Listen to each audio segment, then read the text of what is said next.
रायगढ़ के राजा महाराज विक्रम सिंह बड़े ही प्रजाप्रिय व्यक्ति थे। वो हमेशा अपने प्रजा का ध्यान एक पिता की तरह रखते थे और अक्सर अपने मंत्री के साथ भेष बदलकर अपनी प्रजा का हाल जानने निकल पड़ते थे। एक दिन महाराज मंत्री से, मंत्री जी, कई दिन हो गए हैं हमने नगर यात्रा नहीं की। आज चलकर देखते हैं कि नगर के क्या हाल है और हमारी प्रजा कैसी है। वो सुखी है या दुखी है, उन्हें कोई तकलीफ तो नहीं है। जी महाराज, चलते हैं। दोनों अपना रंग रूप बदलकर महल से निकल पड़ते हैं। चलते चलते दोनों नगर की उस बस्ती में पहुंच गए जहां पर राजा के नगर के सबसे गरीब लोग रहते थे। वहां एक घर के बाहर, मंत्री जी, ये गाना गाने की और हंसने की आवाज क्या आपने भी सुनी? जी महाराज, ये आवाज तो इस घर के अंदर से ही आ रही है। चलिए उस खिड़की से घर के अंदर देखते हैं। दोनों घर की खिड़की से छुपकर अंदर की तरफ देखते हैं। वहाँ एक पति पत्नी भगवान की प्रार्थना कर रहे होते हैं। मंत्री जी, इन्हें देखकर तो लगता है कि ये काफी गरीब दंपत्ति हैं और उनके घर की दशा देखकर ये भी समझ आता है कि जीवन बड़ी मुश्किल से चल रहा है। फिर भी ये दोनों कितने प्रसन्न हैं। बिल्कुल सत्य कह रहे हैं महाराज, मैं भी यही सोच रहा हूं। भला इन्हें किस चीज की प्रसन्नता है? तभी मंत्री के पैर से खिड़की के बाहर रखी ईंटों की ढेर गिरती है, जिससे आवाज हो जाती है। घर के अंदर से आवाज आती है, कौन है? कौन है वहां? हम एक यात्री हैं और यहाँ से गुजर रहे थे। इतना कहते हुए महाराज और मंत्री दोनों घर के दरवाजे पर पहुंच जाते हैं और दंपति भी अपने घर के अंदर से दरवाजे पर आकर खड़े हो जाते हैं। प्रणाम स्वीकार कीजिए हमारा। मैं कालू हूँ और ये मेरी पत्नी लक्ष्मी। हमारे घर के भीतर पधारिए और हमें आपकी सेवा का अवसर दीजिए। आपका बहुत बहुत धन्यवाद जो आपने हमें अपने घर के अंदर आमंत्रित किया। अरे ये तो हमारा सौभाग्य है जो आप हमारे घर आए और अपनी सेवा का मौका दिया। लक्ष्मी, हमारे घर भगवान आए हैं, उनके लिए भोजन परोसो। जी, मैं भी भोजन परोसती हूँ। चलिए, तब तक मैं आप दोनों के हाथ पैर धुलवा देता हूँ। नहीं नहीं, भोजन की कोई आवश्यकता नहीं है। हमने थोड़ी देर पहले ही भोजन किया है। द्वार पर आया हुआ अतिथि सदा भगवान के समान होता है और हम अपने भगवान को अपने द्वार से भूखा कैसे जाने देंगे? महाराज कालू का भाव देखकर आश्चर्यचकित थे, क्योंकि उसे झोपड़ी के अंदर की स्थिति को देखकर ये साफ पता चल रहा था कि हरि और उसकी पत्नी के पास कुछ भी नहीं है। फिर भी कालू इतने खुले दिल से महाराज और मंत्री को भोजन के लिए आमंत्रित कर रहा था। आप क्या कार्य करते हैं और आप दोनों के घर में सुकून का माहौल है? मैं एक मोची हूँ और लोगों के जूते चप्पल सिलता हूँ और जो पैसे मिलते हैं उससे रात का भोजन खरीद लेता हूँ। यदि आपको किसी दिन बिल्कुल भी पैसे ना मिले तो आप अपने भोजन की व्यवस्था कैसे करेंगे? मैंने इस बारे में कभी नहीं सोचा और ना ही सोचना चाहता हूँ। तभी लक्ष्मी घर में जो कुछ भी था वो परोस कर ले आती है।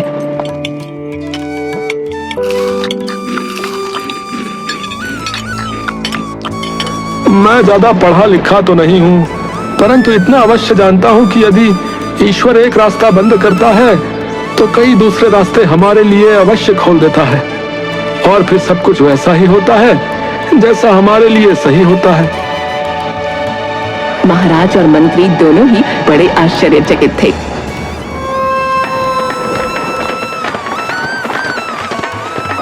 महाराज मंत्री से, मंत्री जी, मुझे इस व्यक्ति से मिलकर बड़ा अजीब लग रहा है। हाँ महाराज, मैं भी इसकी बातों को समझ नहीं पा रहा।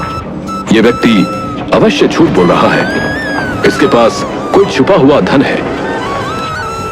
धन का तो मुझे नहीं पता, परंतु उसके घर में एक अलग सा सुकून था, शांति थी और उन दोनों के चेहरों को देखकर लग रहा था कि वो अपने जीवन से संतुष्ट हैं। जी जी महाराज, बड़ा ही अजीब व्यक्ति है ये। मैं इस व्यक्ति के ईश्वर के प्रति विश्वास की परीक्षा लेना चाहता हूं, परंतु इस बात का ध्यान रखिएगा, किसी तरह की कोई हानि नहीं होनी चाहिए। ठीक है महाराज, जैसा आपका आदेश। अगली सुबह महाराज राज्यसभा में मंत्री से, मंत्री जी, पूरे नगर में यह आदेश दे दिया जाए कि कोई भी व्यक्ति सड़क पर जूते और चप्पलों की मरम्मत नहीं कर सकता है। जो आदेश महाराज। थोड़ी देर में पूरे नगर में खबर फैल गई। ये कैसा आदेश दे दिया महाराज ने?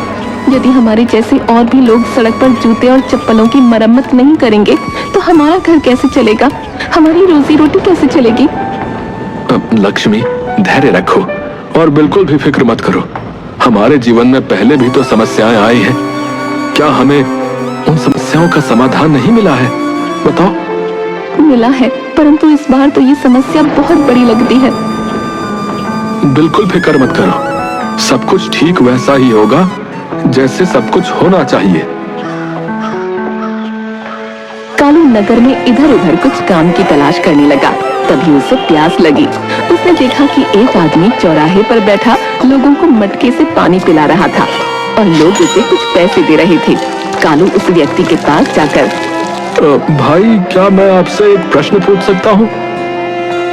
हाँ हाँ, जरूर पूछिए। क्या पूछना चाहते हैं आप? क्या पानी बेचकर भी पैसे कमाए जाते हैं? जरूर कमाए जाते हैं। देखिए, मैं आपके सामने जीता जागता उदाहरण हूँ। कालू तुरंत अपने घर वापस जाता है और पानी से भरा हुआ एक घड़ा और 2 लोटे लेकर दूसरे चौराहे पर बैठ जाता है। उसके पास भी लोग पानी पीने आने लगे और शाम होते होते उसके घड़े का पानी समाप्त हो जाता है और उसके पास भोजन खरीदने के लिए पैसे इकट्ठे हो जाते हैं। शाम को राजा और मंत्री फिर से कालू के घर आ जाते हैं। आइए मित्र, बहुत अच्छे समय पर आए हैं।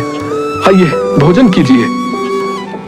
मैं तो पूरे दिन तुम्हारे ही बारे में सोच रहा था मित्र। मुझे तुम्हारी बड़ी फिक्र हो रही थी, क्योंकि राजा ने मोचियों के लिए अजीब सा एक फरमान जो जारी कर दिया।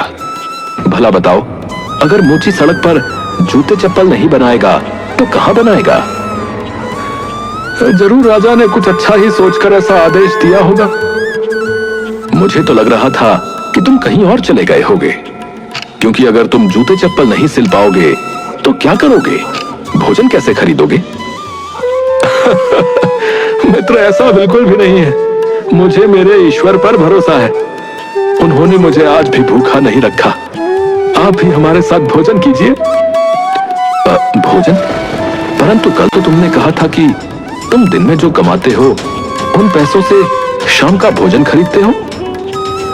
मैंने आपसे सत्य कहा था। अब मैं पानी बेचता हूँ और पानी बेचकर मुझे जो पैसा मिला उससे आज का भोजन खरीदा है। महाराज और मंत्री एक दूसरे का मुंह देखने लगते हैं और भोजन करने बैठ जाते हैं। वैसे तो ये मेहनत का काम है और इस काम में पैसे भी कमा रहा हूँ, परंतु कोई बात नहीं, मैं संतुष्ट हूँ, क्योंकि इन पैसों से हमारी जरूरतें पूरी हो जाएंगी। भोजन के बाद महाराज और मंत्री वहाँ से बाहर निकलते हैं। मुझे लगता है कि ये परीक्षा पर्याप्त नहीं थी। मुझे कालू की कोई और परीक्षा लेनी होगी। जी जी महाराज, परंतु अब आप उसकी कौन सी परीक्षा लेंगे? ये आपको कल सुबह दरबार में पता चलेगा। दूसरे दिन दरबार में महाराज फिर से एक नया आदेश देते हैं।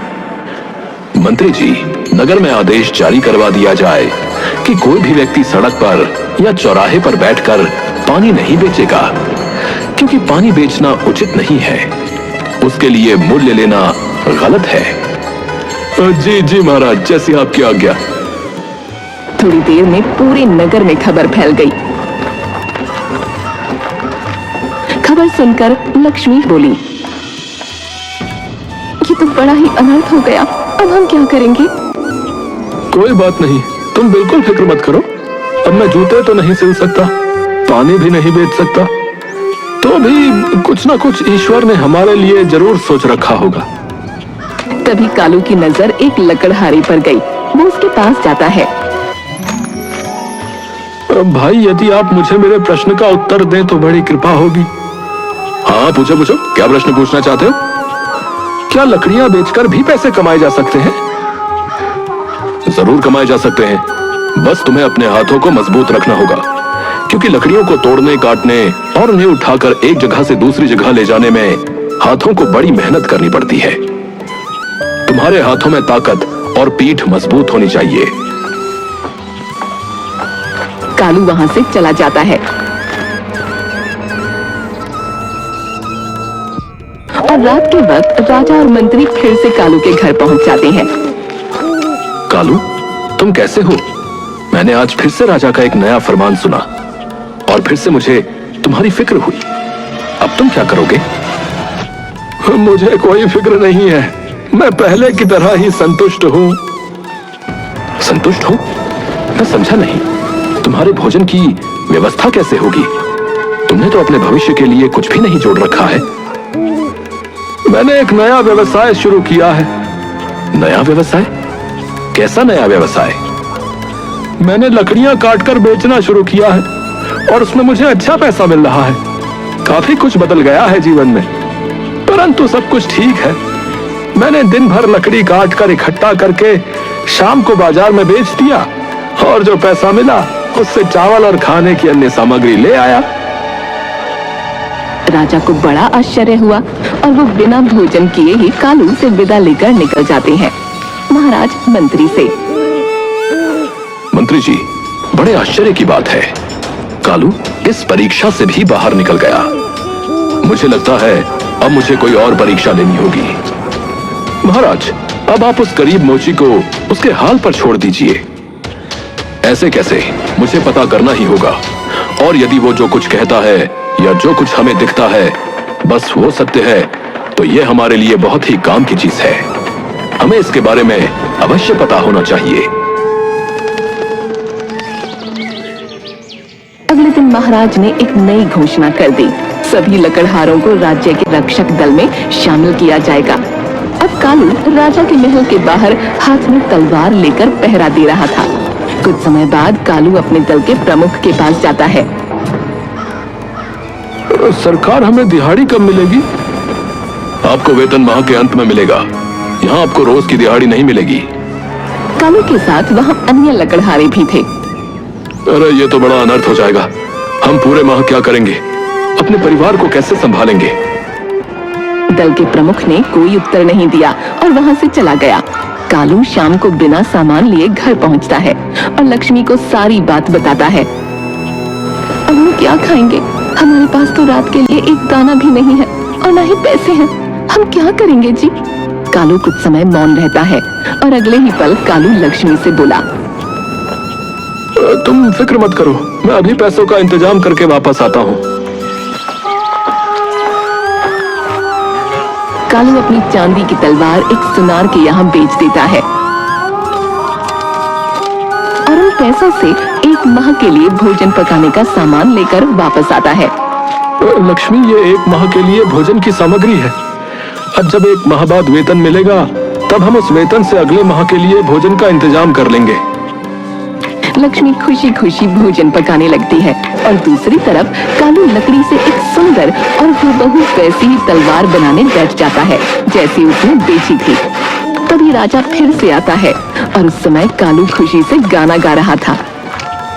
क्या बात है मित्र, आज तो तुम ज्यादा ही खुश लग रहे हो, जबकि मुझे तो लगा था कि तुम बहुत परेशान होगे, क्योंकि मैंने राजा का नया आदेश सुना और जहां तक मैं जानता हूं राजमहल में काम करने वाले लोगों को माह में एक बार वेतन मिलता है।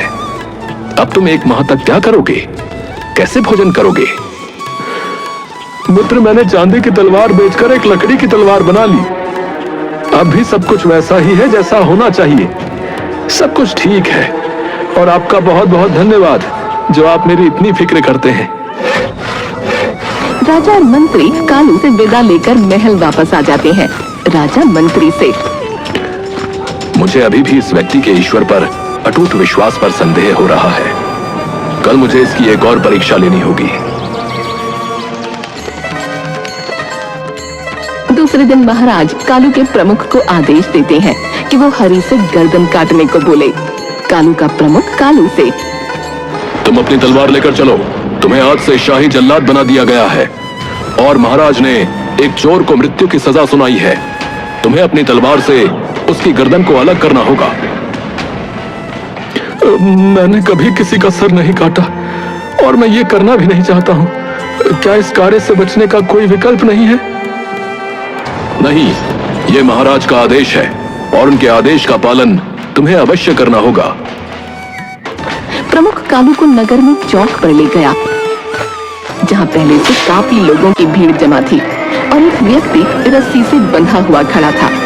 कालू अपने प्रमुख से बोला, यदि आपका आदेश हो तो क्या मैं ईश्वर से प्रार्थना कर लूं? कर लो, परंतु जल्दी करना। कालू ने आंखें बंद करके बहुत देर तक प्रार्थना की। तभी कालू के प्रमुख के चिल्लाने की आवाज आई, बस बहुत हो गई तुम्हारी प्रार्थना, अब इस चोर का सिर काट दो, इसकी मृत्यु का समय आ गया है। हे प्रभु, हे भगवान, मेरी मदद कीजिए, जो सही हो वही कीजिएगा। यदि यह सच में गुनाहगार है तो मेरी तलवार की धार पूरे राज्य में सबसे तेज हो जाए, और यदि यह बेगुनाह है तो मेरी तलवार की धार एक लकड़ी की तलवार की धार जैसी हो जाए। कहते हुए उसने अपनी लकड़ी की तलवार निकाली और आसमान में ऊंचा उठाते हुए गर्दन काटने ही वाला था। तभी भीड़ में से महाराज बाहर आए। रुक जाओ, आज यहाँ किसी की गर्दन नहीं कटेगी।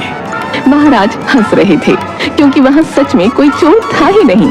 वो तो महाराज का ही एक सेवक था जिसके हाथ बांधकर वहाँ खड़ा किया गया था। कालू ने महाराज को पहचान लिया।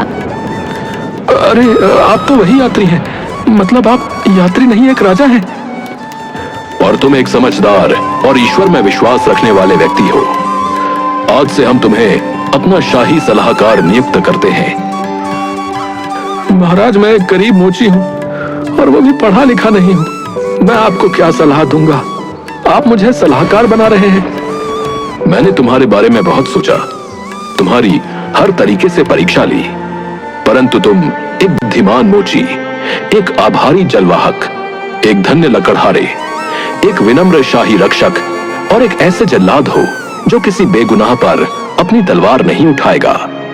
और ऐसे इंसान की सलाह जब मुझे मिलेगी तो मुझे पूरा यकीन है कि सब कुछ बदलेगा और सही होगा। जो सही होना चाहिए वही होगा। इस तरह से कालू महाराज के द्वारा दी गई सभी परीक्षाओं को पास कर एक अच्छा सलाहकार बन जाता है और सदा अपने ईश्वर के प्रति आस्था को बनाए रखते हुए महाराज को नेक सलाह देता है।